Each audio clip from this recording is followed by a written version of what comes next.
Agaw pansin ngayon sa social media ang mga OOTD ni Kim Chiu nitong mga nakaraang linggo. Kilala si Kim sa pagiging game sa iba't ibang fashion trends. Kaya naman madalas ding napapansin ng kanyang mga tagahanga ang kanyang outfit.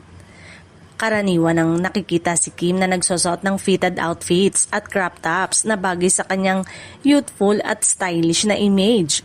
Dahil dito, naging kapansin-pansin para sa ilang netizen ang tila pagbabago ng kanyang mga pinipiling damit nitong mga nakaraang araw.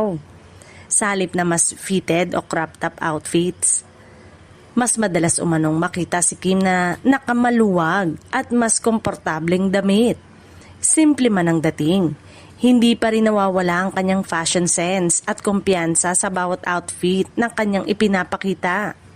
Dahil dito, may ilang netizen na napaisip kung may dahilan ba sa likod ng kanyang pagbabago ng style.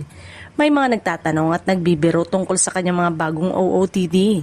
Lalo na dahil kapansin-pansin ang pagkakaiba kumpara sa mga dating outfit na madalas niyang ipakita.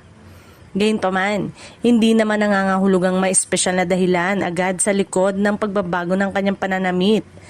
Posibleng nais lamang ni Kim na mag-explore ng ibang fashion style o mas piliin muna ang mga damit na mas komportable para sa kanyang mga aktibidad nito mga nakaraang linggo.